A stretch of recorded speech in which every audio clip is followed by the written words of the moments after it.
નવસારી જિલ્લાના ગણદેવી તાલુકામાં આવેલા ગડદ ગામ પાસેથી પસાર થઈ રહેલા બાઇક સવાર દંપતીને અકસ્માત નડ્યો હતો, જેમાં અજાણ્યા વાહન ચાલકે ટક્કર મારતા બંને રોડ પર ફંગોળાઈ ગયા હતા અને ઘટના સ્થળે બંનેના પ્રાણ પંખીડે ઉડી ગયા હતા. ઘટનાની જાણ પોલીસને થતાં અકસ્માત મોતની નોંધ કરી તપાસ હાથ ધરી હતી. બંને દંપતી સુરત સિવિલ કામ અર્થે પસાર થઈ રહ્યા હતા તે દરમિયાન આ ઘટના બની હતી, જેમાં અજાણ્યો શખ્સ ત્યાંથી નાસી ગયો હતો. ગણદેવી પોલીસને જાણ થતાં તાત્કાલિક ઘટના સ્થળે પહોંચી બંનેના મૃતદેહને ગણદેવી રેફરલ હોસ્પિટલમાં ખસેડાયા હતા. પોલીસે ગણદ ગામથી થોડે દૂર લાગેલા સીસીટીવી કેમેરા ચકાસીને આરોપી વાહન ચાલકની ઓળખ કરવા અંગેની તપાસ હાથ ધરી છે. રાજકોટ એસટી બસ પોર્ટની બહાર આજે બે એસટી બસની વચ્ચે ચગદાઈ જતા એક 21 વર્ષીય યુવકનું મોત નીપજ્યું છે. ગોંડલના ગુંદાળા ગામનો રહેતો બ્રિજેશ સોલંકી દ્વારકા જઈ રહ્યો હતો ત્યારે રાજકોટ એસટી બસ સ્ટેશન બહાર બસના પ્રવેશના ગેટની સામેથી પસાર થતા પાછળથી આવતી બસે હડફેટો લીધો હતો, જેમાં બે બસની વચ્ચે યુવક ચગદાઈ જતા મોત નીપજ્યું હતું.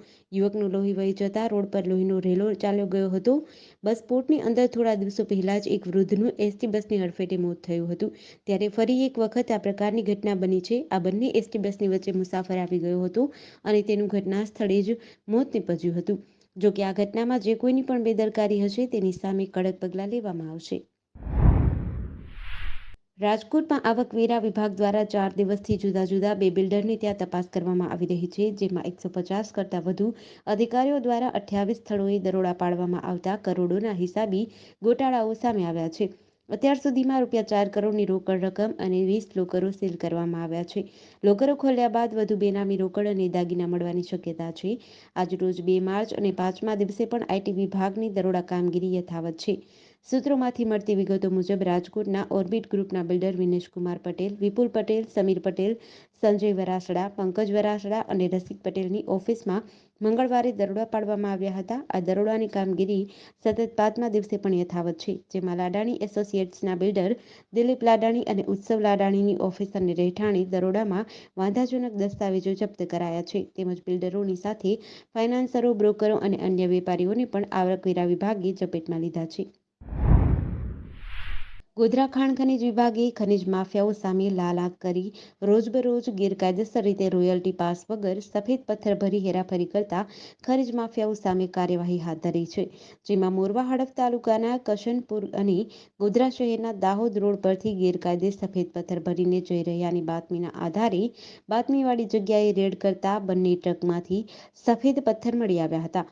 ગોધરા ખાણ ખનીજ વિભાગે ચેકિંગ દરમિયાન બે ટ્રકમાંથી સફેદ પથ્થર મળીને કુલ ₹20 લાખનો મુદ્દામાલ જપ્ત કરીને કાર્યવાહી હાથ ધરી હતી. જિલ્લામાં સફેદ પથ્થરના ગેરકાયદેસર ખનનના સ્થાનિક ખનન માફિયાઓ સક્રિય થયા છે. તેઓ દ્વારા રાત્રિના સમયે સફેદ પથ્થરના કાળા કારોબારને અંજામ આપવામાં આવે છે. તેઓની કાર્યપદ્ધતિ એટલી વ્યવસ્થિત છે કે ખાણ ખનીજ વિભાગના અધિકારીઓની તેમની દરેક હિલચાલ પર બાજ નજર રહેતી હોય છે. ઝારખંડના દુમકામાં શુક્રવારે મોડી રાત્રે એક સ્પેનિશ મહિલા પર સામૂહિક દુષ્કર્મ થયું હતું. આ ઘટનામાં કુરમાહાટ વિસ્તારમાં બની હતી. સ્પેનિશ મહિલા ટુરિસ્ટ વિઝા પર ભારત આવી હતી. મહિલાની ઉંમર 30 વર્ષની છે. મહિલા દુમકામાં ફરતી હતી. જ્યારે રાત્રે મોડું થયું ત્યારે તેણીએ તેના પતિ સાથે ખેતરમાં તંબુ નાખ્યો અને આરામ કરવા લાગી. દંપતીએ વિરોધ કરતા તેમને માર પણ મારવામાં આવ્યો હતો. સામૂહિક દુષ્કર્મમાં ગુંજી ગામના 7-8 યુવકોની સંડોવણી સામે આવી છે. પોલીસે 4 લોકોની અટકાયત કરીને આ કેસની તપાસ શરૂ કરી છે. સ્પેનથી આવેલા પતિ પત્ની પહેલા પાકિસ્તાન ગયા હતા, ત્યાંથી બાંગ્લાદેશ થઈને ઝારખંડના દુમકા પહોંચ્યા હતા. મહિલા તેના પતિ સાથે બાઇક પર ફરવા નીકળી હતી. તેઓ દુમકા થઈને ભાગલપુર જઈ રહ્યા હતા, પરંતુ જ્યારે રાત પડી ત્યારે તેઓએ તંબુ નાખ્યો અને હંસદિહા બજારની પહેલા એક નિર્જન જગ્યાએ સૂઈ ગયા હતા. આ દરમિયાન નજીકના કેટલાક યુવકો ત્યાં પહોંચ્યા અને મહિલા સાથે સામૂહિક દુષ્કર્મ આચર્યું હતું.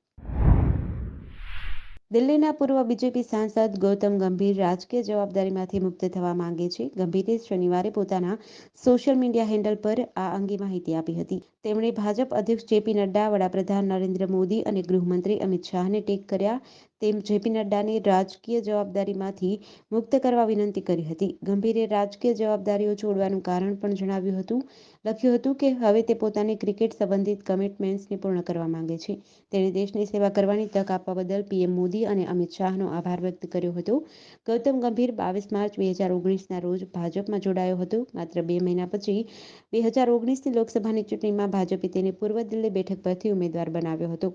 ગંભીરે 6,95,109 મતોથી આમ આદમી પાર્ટીના ઉમેદવાર આતિશી અને કોંગ્રેસના અરવિંદરસિંહ લવલીને હરાવ્યા હતા. મહેશ ગીરીની જગ્યાએ ગંભીરને ટિકિટ આપવામાં આવી હતી. અયોધ્યામાં રામ મંદિરની પ્રાણ પ્રતિષ્ઠા થયા બાદ અલગ અલગ દિવસે દેશના જુદા જુદા રાજ્યોના મંત્રીમંડળ અયોધ્યા દર્શનાર્થે જઈ રહ્યા છે. આજે સવારે 9:45 વાગ્યે અમદાવાદ એરપોર્ટથી અયોધ્યા જવા રવાના થયા હતા. ગુજરાતનું મંત્રીમંડળ અયોધ્યા દર્શન કરવા પહોંચ્યું છે. મુખ્યમંત્રી ભૂપેન્દ્ર પટેલ સહિત કેબિનેટ અને રાજ્યકક્ષાના મંત્રીઓ અયોધ્યા પહોંચ્યા છે. મંત્રીમંડળ ઉપરાંત વિધાનસભા અધ્યક્ષ શંકર ચૌધરી પણ અયોધ્યા પહોંચ્યા છે. ભાજપ પક્ષના મુખ્ય દંડક અને ઉપદંડક પણ અયોધ્યા ગયા છે. અયોધ્યા એરપોર્ટ પર તમામનું બાળાઓ દ્વારા કુમકુમ તિલક કરી સ્વાગત કરવામાં આવ્યું હતું. અયોધ્યા રામ મંદિરમાં ગુજરાતના સીએમ ભૂપેન્દ્ર પટેલ સહિત કેબિનેટ અને રાજ્યકક્ષાના મંત્રીઓને કેસરી ખેસ પહેરાવી તમામનું સ્વાગત કરવામાં આવ્યું હતું.